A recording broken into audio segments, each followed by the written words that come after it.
Thank you all for joining us. I just want to make sure everybody knows that we are recording this presentation. We're going to be posting it on our website, and we can make it available later for others who have missed it. So just so you know that this will be recorded. We ask that everybody keep themselves muted. We will have time for questions and answers. Hopefully we can use the chat to have some conversation back and forth. If you do have a question as the program is flowing, just put it in the chat. I will be monitoring the chat, and we will be sure to try our best to raise all the questions and hopefully get some conversation going at the end. My name is Jill Mendelson. I'm with the Nonprofit Help Desk, which is a program of the Jewish Community Council of Greater Coney Island. Ina, could you move it to the next slide, please? Thank you. For those of you who don't know the JCC, it's a major human service agency in New York City. Its presence is largely in Brooklyn, but it has service sites throughout the city and helps thousands of people with a variety of services every day. The Nonprofit Help Desk is a very small division. We're a business-to-business department, which means we don't provide direct services to people, but we work with groups and small and emerging nonprofits, helping in a variety of ways, as the slide says: workshops, training, project support, office hours, to help you take a look at your organization, your operations, your leadership, and to offer some guidance and support so you can build a strong foundation in order to provide the most effective services and achieve your mission. The slide lists a couple of the areas that we work in. We're happy to get inquiries from you for help in any number of different areas. We'd certainly love to hear from you. Our funding, like some of you today, is primarily from the New York City Council, the discretionary funding pool. In maximizing those dollars, what we've done is largely chose to offer a series of workshops, but we do offer some limited one-on-one. And I will put the information in the chat so those of you who are looking for more individualized assistance can get in touch. We have actually an upcoming schedule of workshops. We began last week. This is the second. This is a two-part series, which we'll talk about in a few minutes. And we have a couple of others that are coming up, and I have a flyer. And if you have not yet gotten the flyer, please put your email address, your name, and your organization in the chat. I'd love to add you to our distribution list. There's some excellent presenters, as we have today as well. And the topics are ripe for small nonprofits for this change of landscape that we're in post-COVID, and given the refocusing on social justice and some of the other issues of the day. So I think you'll find it helpful. There's a primer on planning. There's information on data collection, all of those good things. So check out, send us your information, and we'll be sure to send it to you and take a look. I think you might find it interesting. So I'm now going to turn the program over to my colleagues, Rosemary Osman, Laura Cohn, and Cheryl Warfield. And we'll be back at the end of the program. Thank you. Thank you, Jill.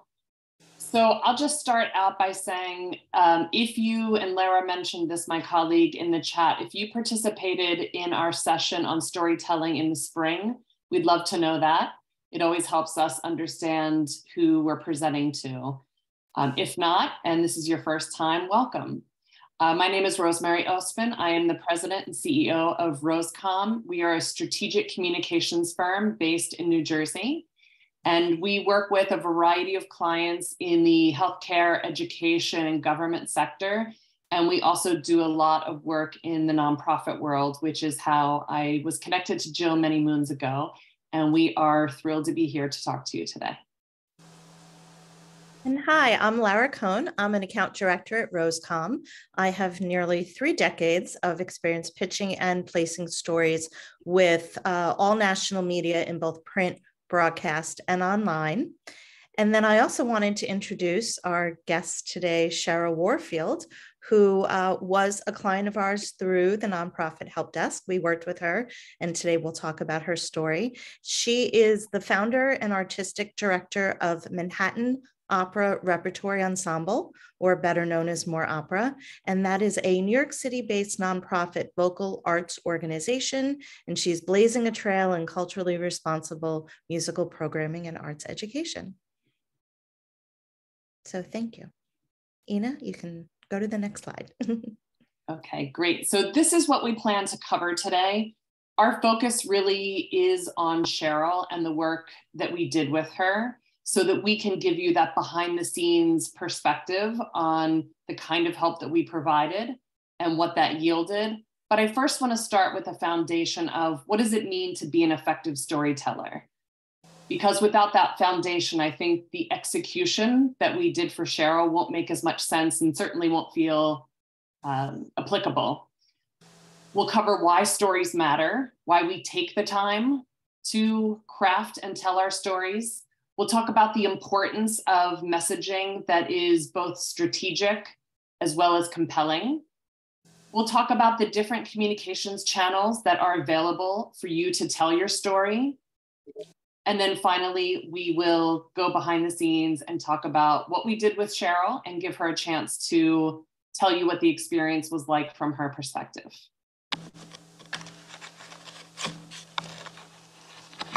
But first, we're going to launch a poll.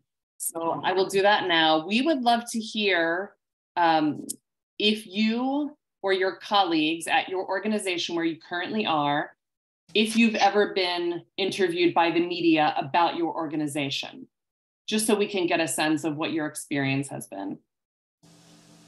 Got a few seconds to populate.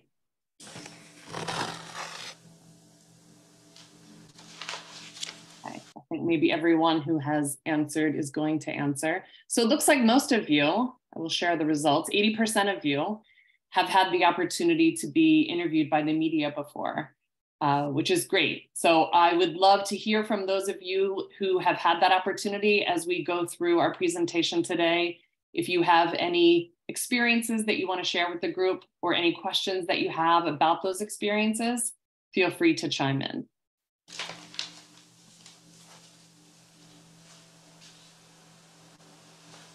So why stories matter? Why do we bother telling stories? There are many ways that you can market what you do, that you can communicate what it is you do as an organization. So why do we choose stories? The first is the third-party validation that comes from storytelling. Yeah, there is that gray box there, Ina. Thank you. I think that's just left over from the poll, maybe. You do get third-party validation from storytelling when you have a narrative that is compelling enough for a journalist to want to write that story, or for someone to share that story on social media. That comes with third-party validation. Someone else thinks your story is important, and that can be very powerful. Storytelling is also different than a lot of forms of marketing because it's a two-way exchange of ideas.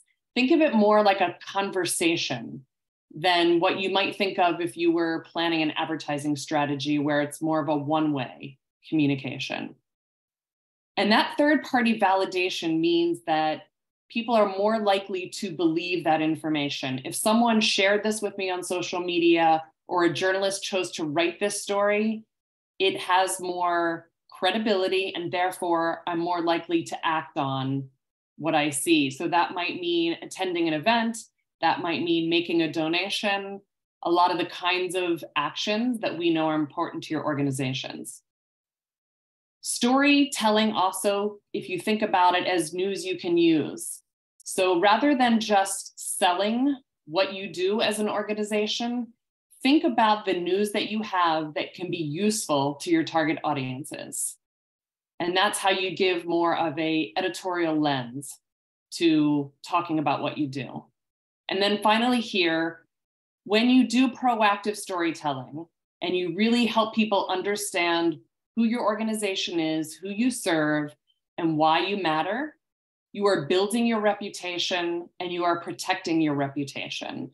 In the event that there is some kind of crisis or other negative event, you have a lot of goodwill built up that can serve you very well and can help you ride through a more difficult time.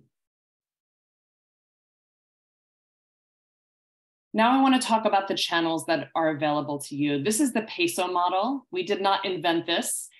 This is a model that is used in our industry that I think is very helpful to understand all of the channels that are available to you for telling your story. And I think it's also important to remember you shouldn't just focus on one of these circles. It's really about how they come together, how they converge. It says converged media in the center, to ensure that your story is told.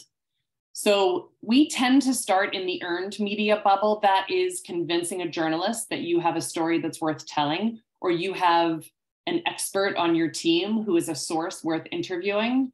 You're not paying for that exposure. That's why it's called earned media. The journalist has decided you're newsworthy and you've earned that exposure. And once we know we have a good earned story, then we think about all the other channels that we can use to communicate that. So shared media is a lot of social media. Owned media would be your website, your blog, things that you have total control over, maybe an email distribution that you do on a regular basis. And then finally, the paid media bubble, which is more traditional advertising, paid advertising, but you might also find sponsored content as part of that. The beauty of making sure that you have all of these things working together is that you aren't dependent on any one of them to get your message across. They are all working together for you all the time. And the reason that's important is the news cycle is shorter than it ever has been. What is newsworthy is turning over just about every 2 hours. So, if you have a big announcement you want to make and you're sure the media are going to want to cover it, and then other news breaks, and that's all you ever plan to do, you're going to end up disappointed. We also think what's powerful here is it gives you control. So again, if the media can't cover your story, decide your story isn't newsworthy in that moment, you're still leveraging all of the other channels that you have, but with that great story to get the word out. Journalists will also look at your owned and shared channels. So before they think about covering you, they will look at your website. They will look to see if you have an online press room, if you've listed press releases there, and they'll also look at your social media. What are they sharing on social? What are people saying about them? How are they commenting on their posts?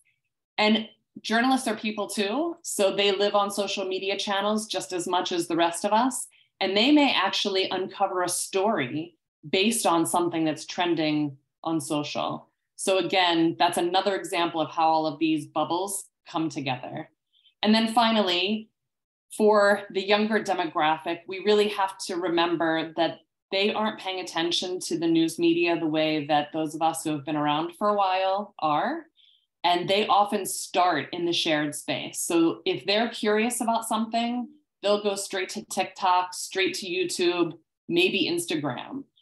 They may see a story from the New York Times or from the Today Show on one of those social channels, but they're more likely to start there. So if we are making sure that we are being just as effective in sharing our story on our own social channels, it will help us reach that younger demographic.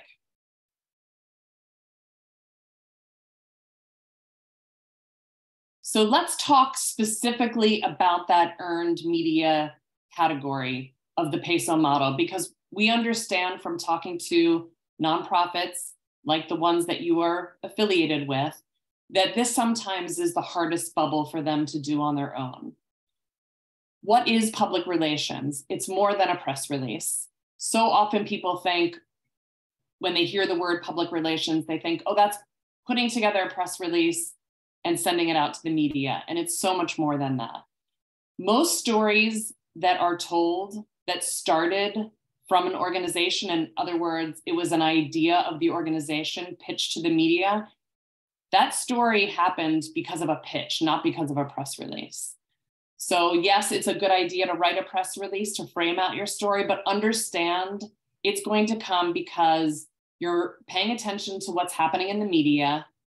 You're identifying journalists who may be interested in telling your story. You see what they're covering, so you can frame your news in a way that appeals to them based on what they're already covering.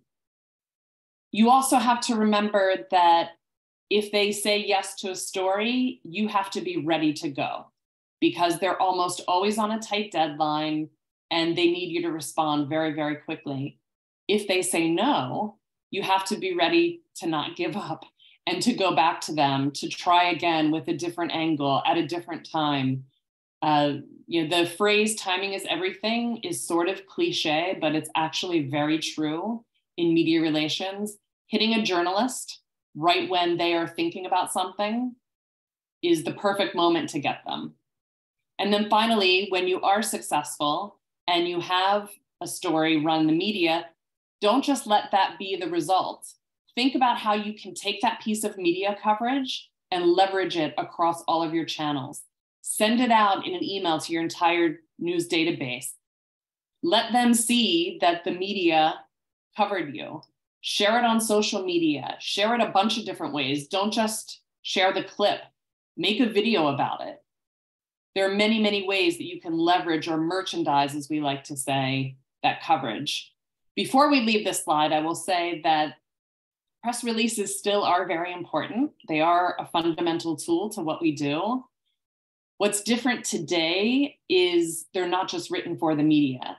So if you are writing a press release and putting it in a news section of your website, remember that donors might look there, prospective employees might look there, people thinking about enrolling in a program that you're offering might look there. So they still have that editorial tone, that news you can use tone, which is why they're being consumed by so many different audiences. So it's a great opportunity to reach a wide variety of people. And if you have the budget to put that on a newswire, on an electronic newswire, that will feed media databases literally all over the internet. And you will see not only lots of pickup of that press release, but also those fuel search engine optimization. So if you're using the right keywords, you will show up more naturally in search. So we just wanted to give you that sense of when we think about earned editorial, what do we mean? It's so much more than a press release. So I want to quickly ask whether or not you feel your organization is newsworthy.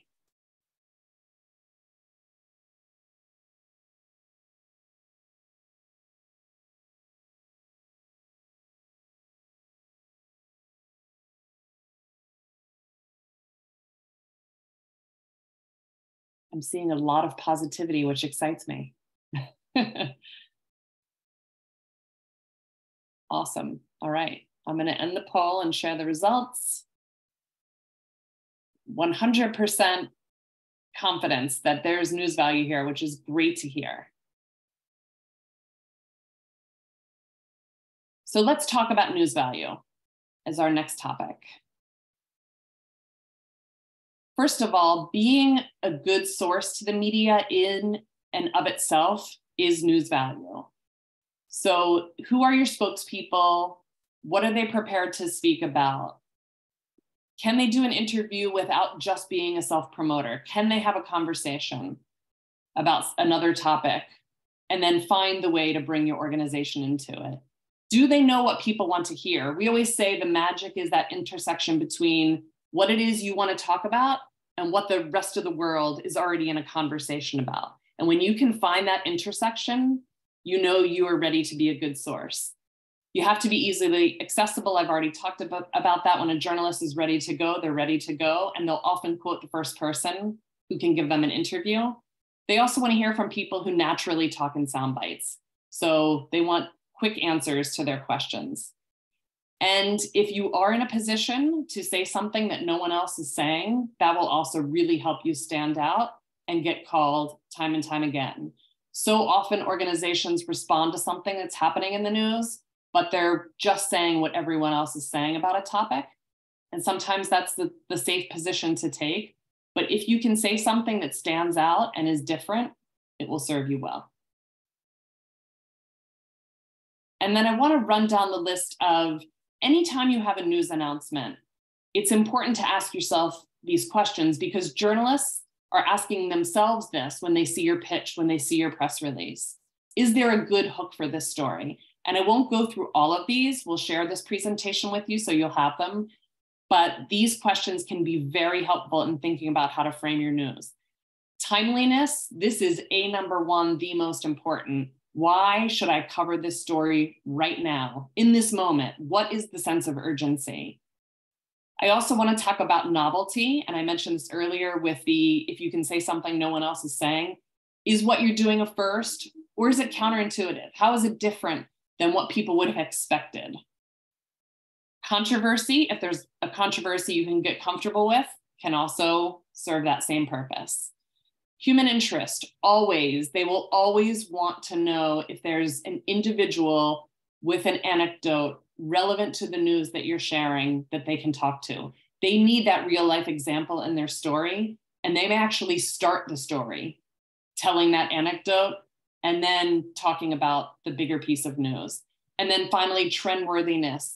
If you're the only one making an announcement about a particular program, they may say, oh, that's a great program, but I don't see the news value in it. But if it fits into a bigger trend, then they might.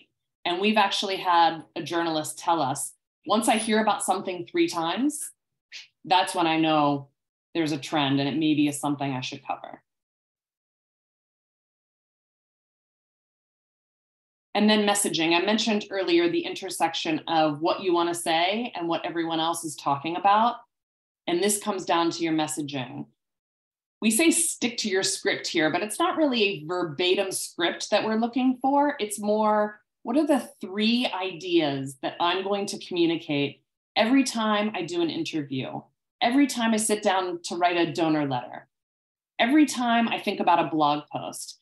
I have to stick to some core ideas in order for my message to get across.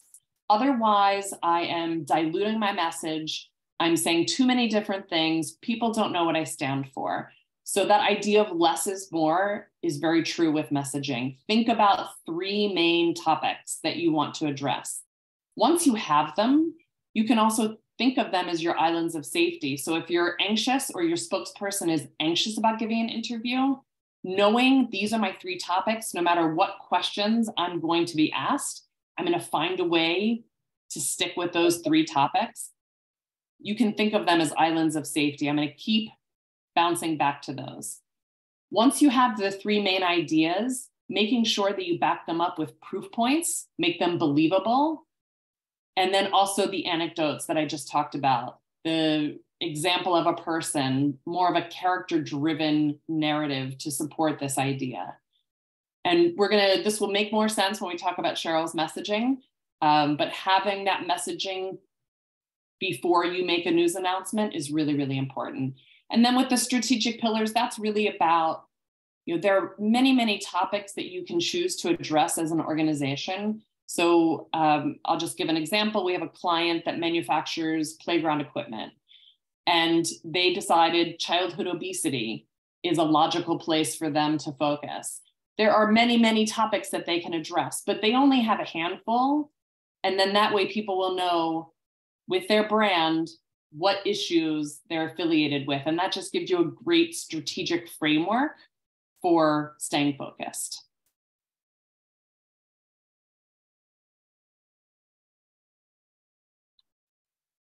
Unmuting myself. Great. Thank you, Rosemary. So as we mentioned above, we work with Cheryl Warfield to help her tell her story, put together her messages so she can craft that compelling narrative that engages her organization's key audiences.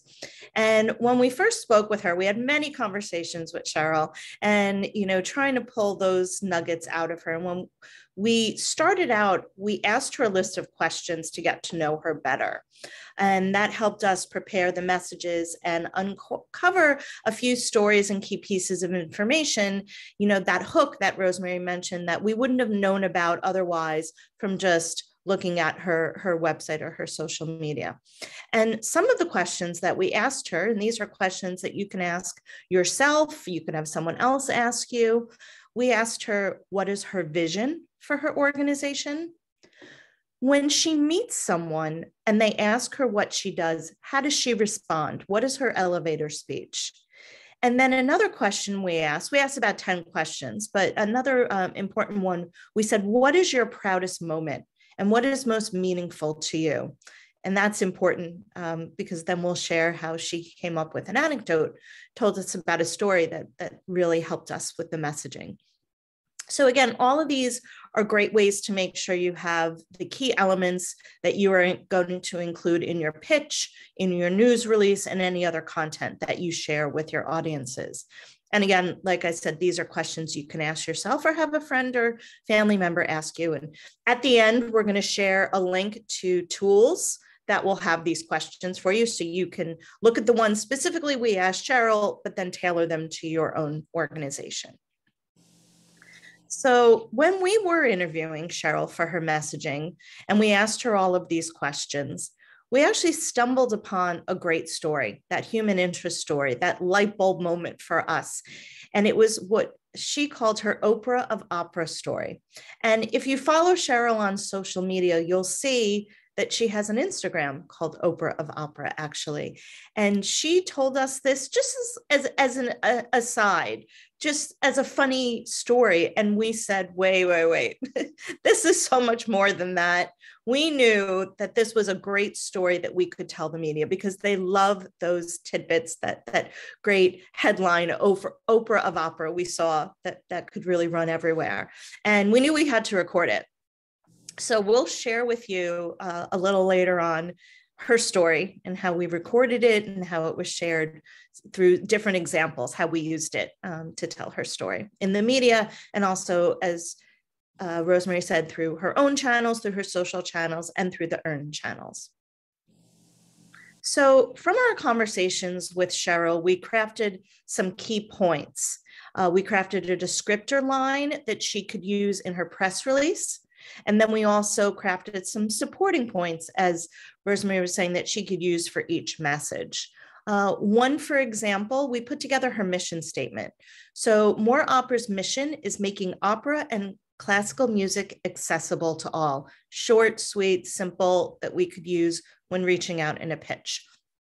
A little bit longer key message that we do use in the opening of her press release is More Opera is a New York City-based nonprofit focused on providing vocal arts education and culturally responsive musical programming to underserved communities. So this goes in a little bit deeper, how she is not only has her programming, has her events, but also has her education side of her organization as well. So after we finalized with Cheryl all the messaging and we drafted the materials, we reached out to the media, and some of the materials we put together, which we actually do have some examples to show you at the end, again, in the link, we put together a media alert. A media alert is great. And Natalia, I know you and I have been messaging each other about an event that you have coming up. That's exactly what you would use a media alert for, to let the media know who, what, when, where, why, how of your event coming up. A pitch letter to reach out to the media, and a press release, all to let them know. For Cheryl, we use these to let them know about some of her upcoming events and also who she was and why they should speak to her. Again, these are practical things that you can do without a lot of time and investment. And we give you a worksheet as well that will help you put those together. Okay. And if you can go to the next slide. So we talked about how, putting together her message and how we pitched the media. So now we're going to take a look at how it played out against across all media channels in the what we call, again, the earned media coverage, the traditional media coverage. Here is a broadcast segment that we set up for Cheryl, and just want to set it up that it's important to note for the media, as Rosemary said, you need to be persistent, you need to be patient. Sometimes when there is an event coming up, you need to make sure that they know that it is urgent and it is time sensitive. That is something that I will put in the subject line of an email when I'm pitching, to let them know the date and the time right there so they know they have to open it. So if you have an event or a fundraiser, and then there are those larger feature pieces, which are also that we'll go through, we'll give an example of that. So for the first one, What we're going to show you is how we invited the media to cover a timely event. Cheryl was participating and performing at a concert for the Juneteenth celebration in the Bronx at a local garden. And we reached out to all the local TV stations in New York with a media alert, both Channel 4 and Channel 5. They sent crews, which was great. And then Cheryl, how to leverage once you are on the media.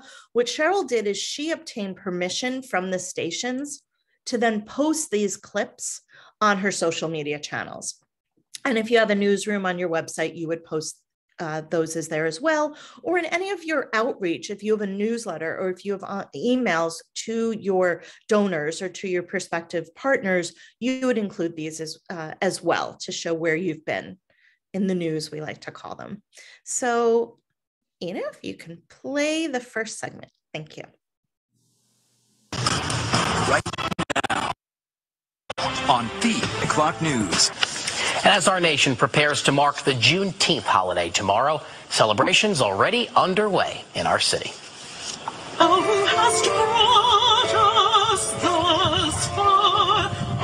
This one in the Jerome Park section of the Bronx, the Moore Opera, holding an outdoor concert called the Juneteenth Jubilee.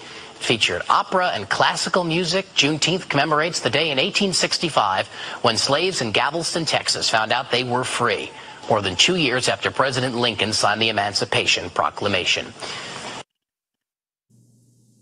Thank you. So that was just one of the segments we got. And again, what's interesting about that one as well is we know that the media were going to be covering Juneteenth. We hope that they would, but we know looking at various months and anniversaries and holidays that they do cover, it was easy enough to go reach out to them saying, if you're going to be covering this, this is a story you need to come and see. And the singing was always a hit.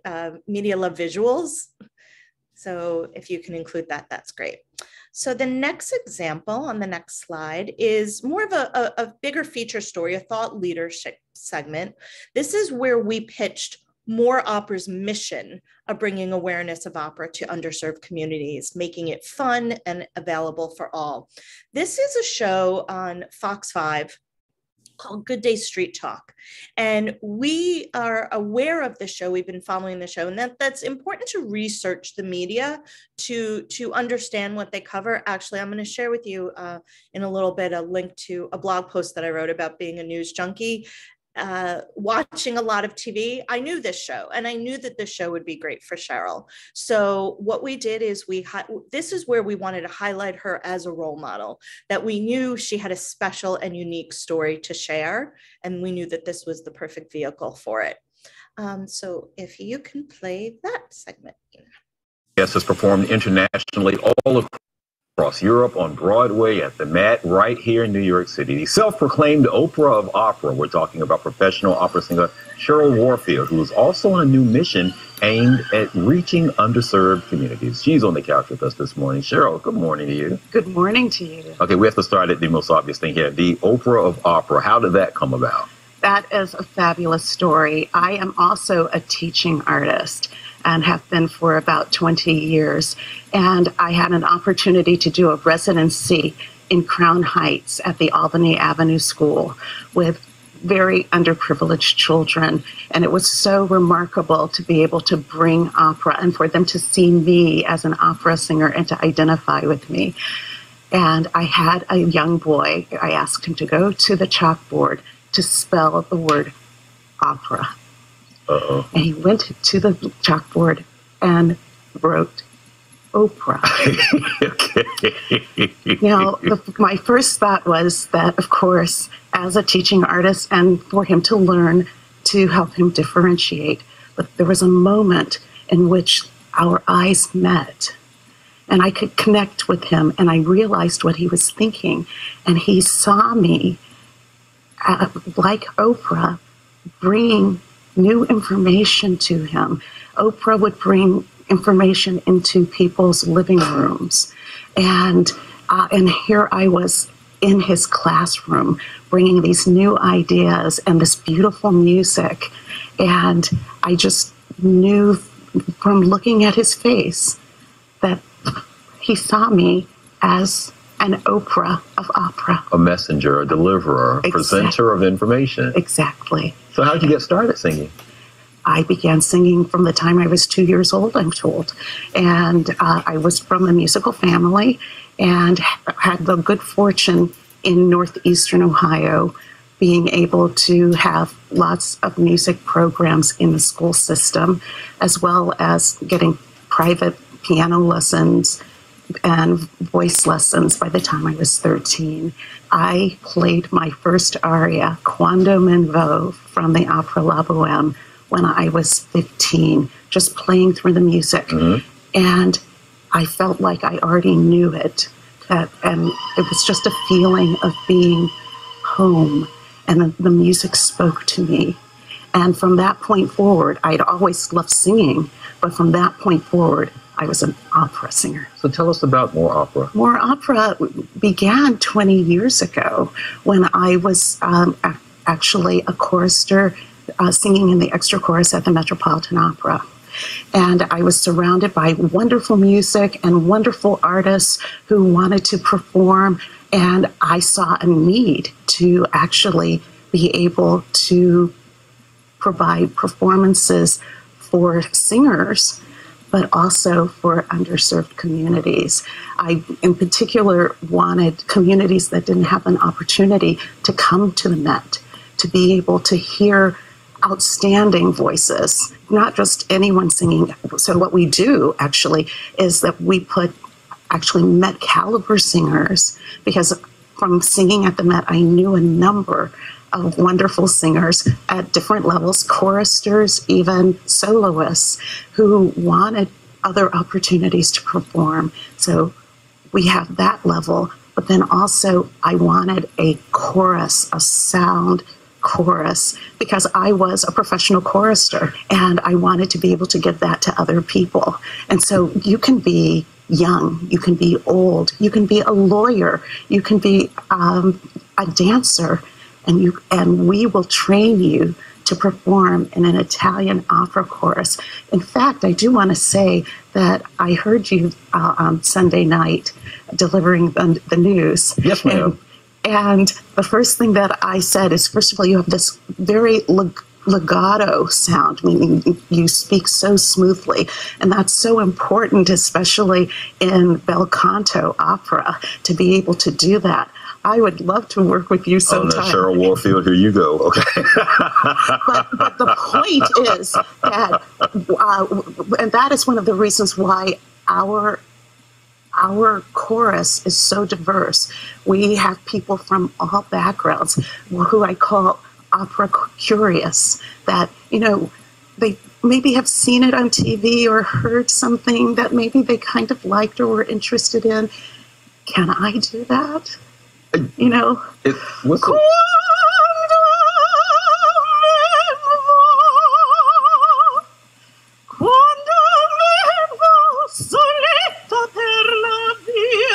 That's where we start, is that we let you hear right, you know, this close and everything, and then we help you learn what to do.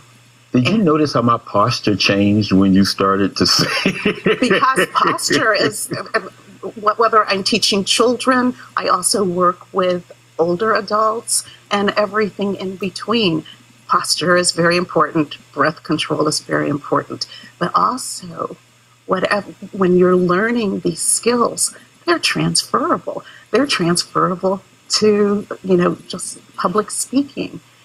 Cheryl Warfield, there is no way in the world you could take me and bring me even close to what you just shared with us in 10 seconds. But what you can do is be a part of a larger group. Yes. And when we're putting all of those voices together, this is a model not only for success, but it is just compelling to be able to hear all of these voices. And then when we go out into the community, for the community to see, whether it's a friend who is a lawyer or, you know, or a student and everything, that to see them performing like that.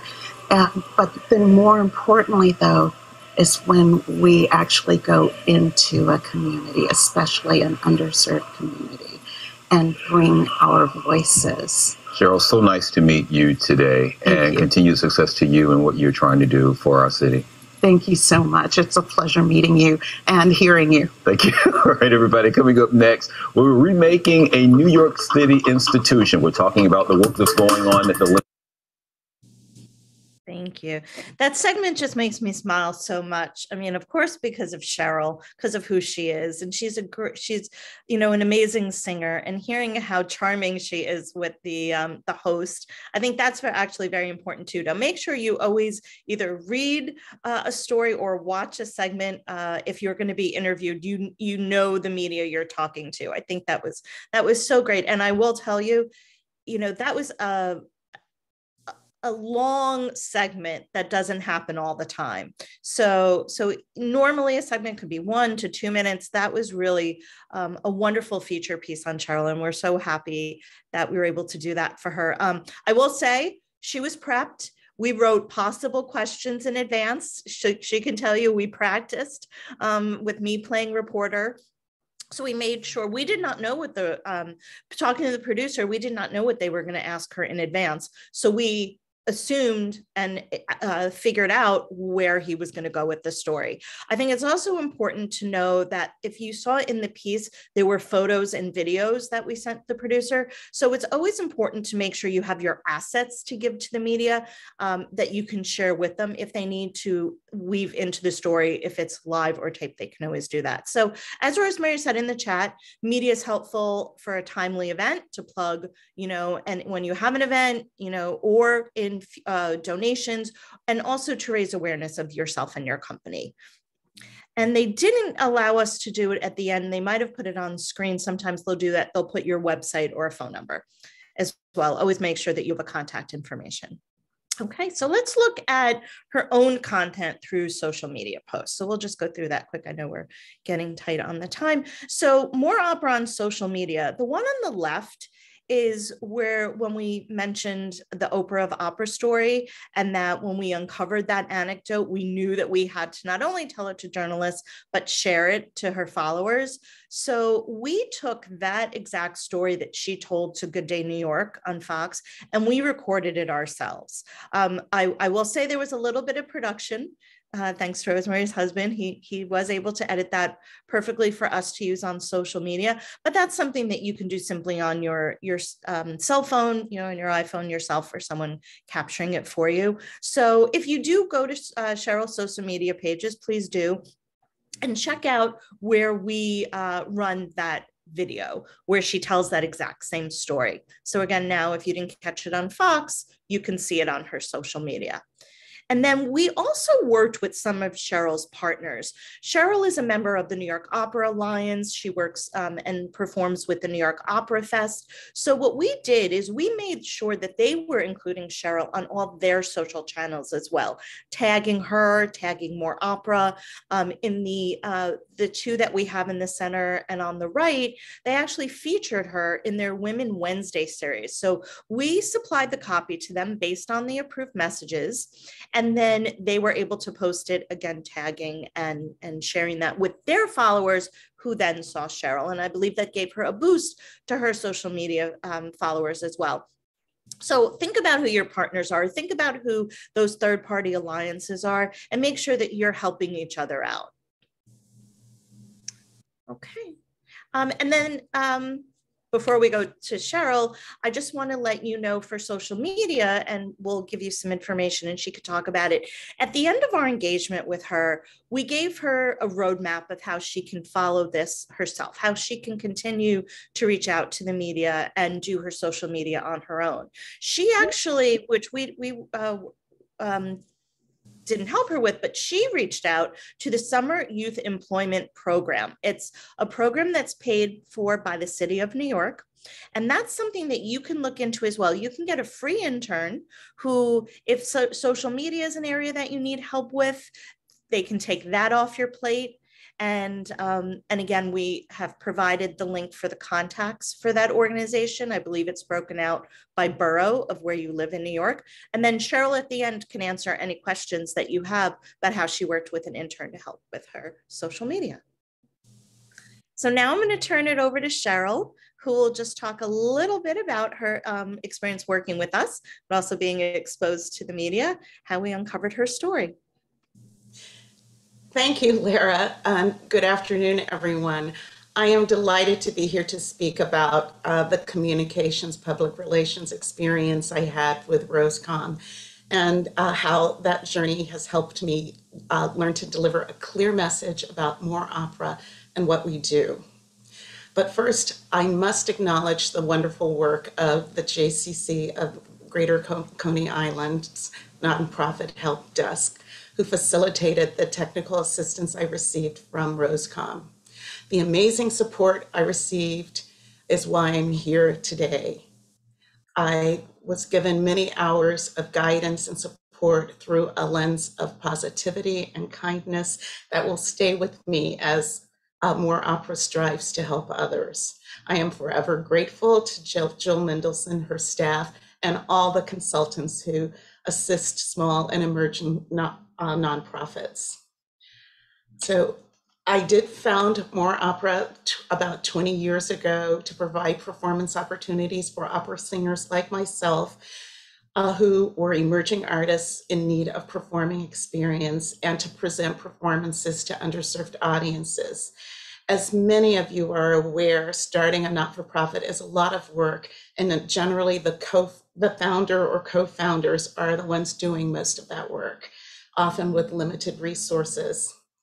We were doing really good work and receiving high praises, but getting no traction towards raising our visibility. So that when the nonprofit help desk offered us this consultancy, I immediately said yes. But little did I know that this was the training that we needed the most and would be the most effective in yielding positive results for our messaging and even enable us to better fundraise in the future. I believe I had lost confidence in my ability to convey the message of our mission. We provide many different services to different communities and work with young and old, as you see. And I was even confused about when to talk about my own work as a teaching artist or soloist versus talking specifically about More Opera. So my questions were, where do I draw the line or make a distinction between my art and my work with my not-for-profit, or should I? And even more important, I was questioning, is what More Opera, is what I'm doing, newsworthy? And I received help and even answers to these and many other questions, and was able to remove so many doubts about my messaging with RoseComm's assistance. And so first of all, as they mentioned earlier, just talking with someone about what you're doing and what your vision is so helpful. And so first, just talking about that with Rosemary and Lara clarified so much for me. And then Lara was assigned to work with me one-on-one.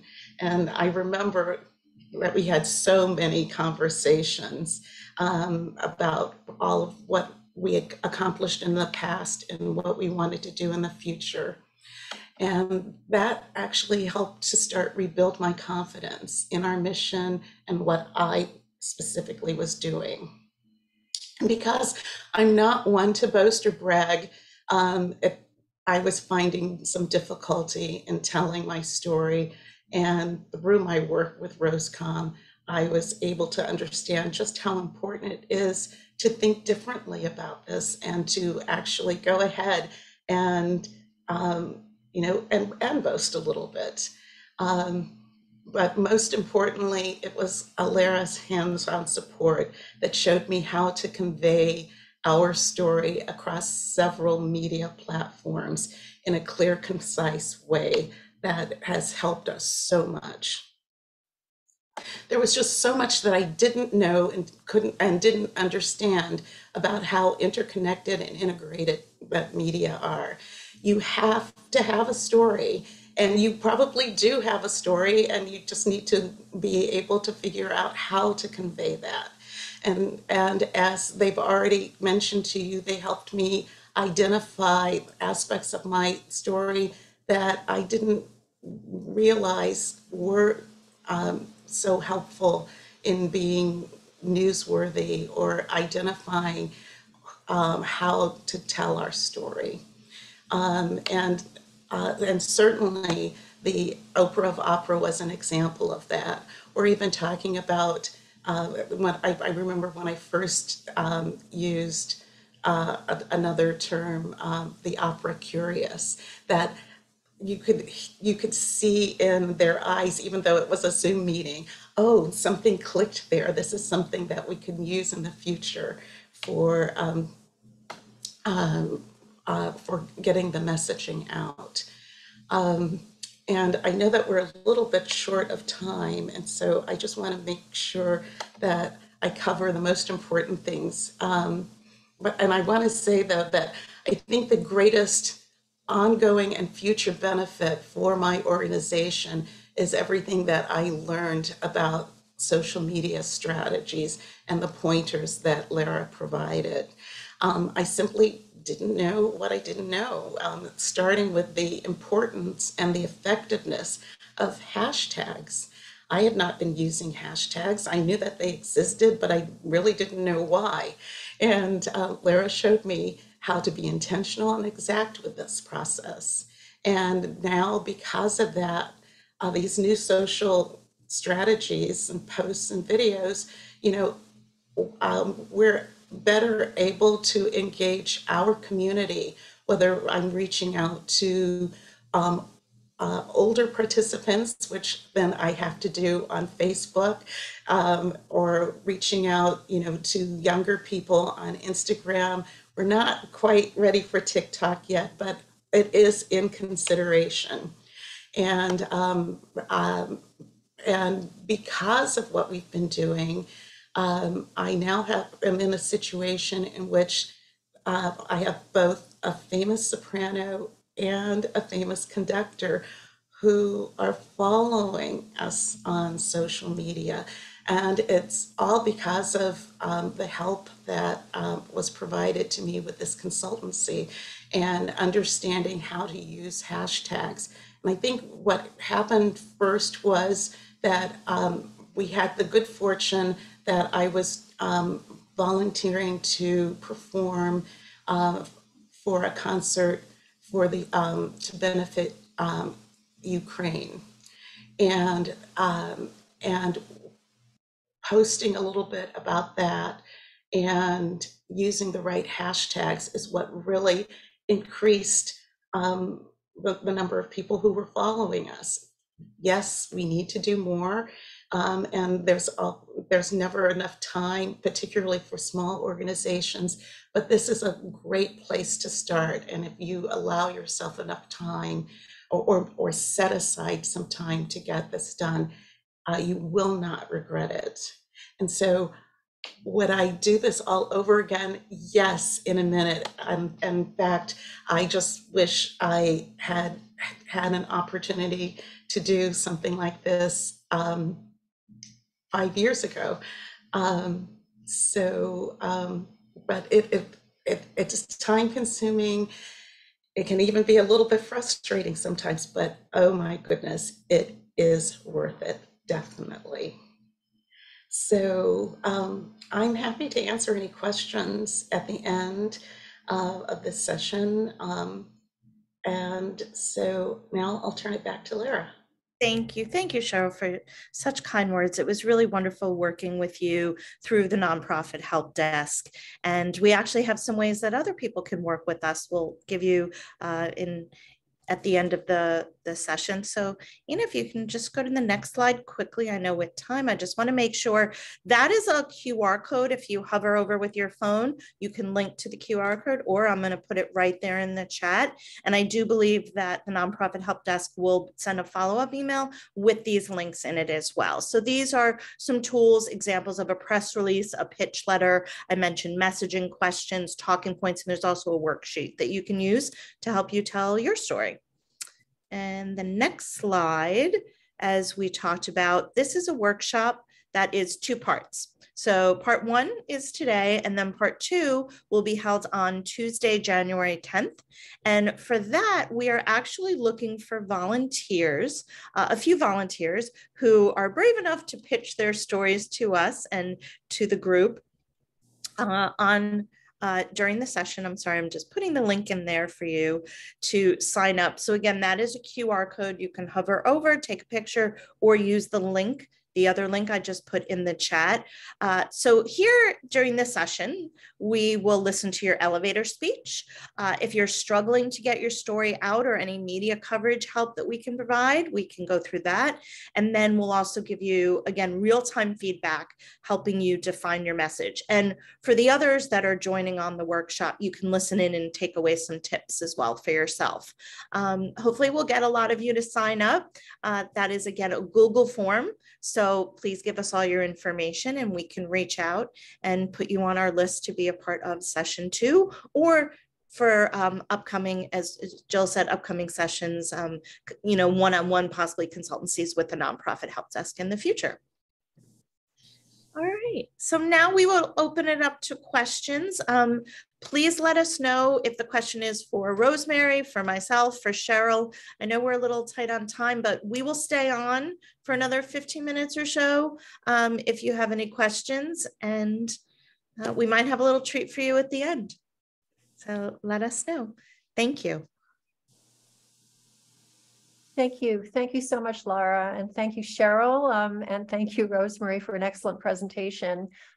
Feel free, if we're a small enough group, so if somebody wants to unmute themselves and ask a question, please go ahead and do that. Or you can use the chat as well, but whatever you feel more comfortable with, we're happy to answer some questions. I think I can start. A lot of what you've done seems to have been, carefully orchestrated, but required a good deal of investment of time and know-how. So for a new organization that doesn't have that experience base, how do people get started with this? What are the next steps that they should be taking? Lara, do you want me to take that? Oh, sure. Sorry about that. Yes. Okay. I shared in the chat a link to a blog post that Lara wrote about how to think like a news person, essentially. And I think that would be a great place to start, because really the magic is in identifying places for your story. And the best way to do that is to monitor what the media are covering. And using a Google News search is a great way to do that efficiently, so that you're looking for particular keywords, going back to those strategic pillars that we talked about. What are the issues that you want to address? Make sure you're tracking the news. And just by virtue of doing that, you will uncover opportunities. You'll see which journalists are telling stories that might be a fit for you. So I think that's the very first step. And then I would say the next step would be thinking about your news value and using some of the tools in that link that we attached. There's one tool there about who, what, where, when, why, and how. Even using that worksheet to sort of say, who's newsworthy here? Why are they newsworthy? How are they doing it? Just answering those basic questions can help you start to think about your news value.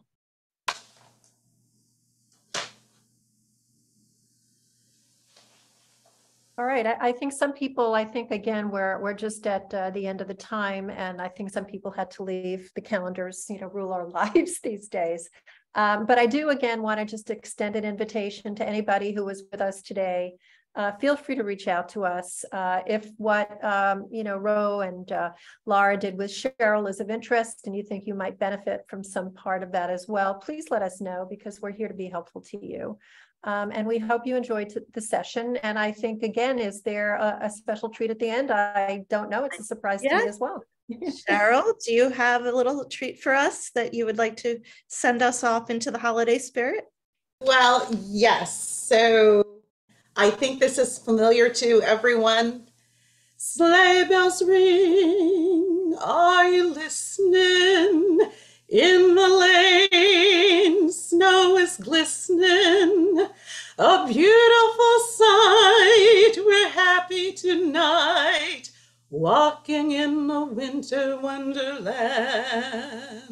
Gone away is the bluebird, Here to stay is a new bird. He sings a love song as we go along, walking in the winter wonderland. So, Cheryl, amazing. Amazing, amazing. Bravo, bravo. Beautiful. Thank you, everybody. Happy holidays. We hope to hear from you, and please join us for the other sessions. Have a good day. Thank you.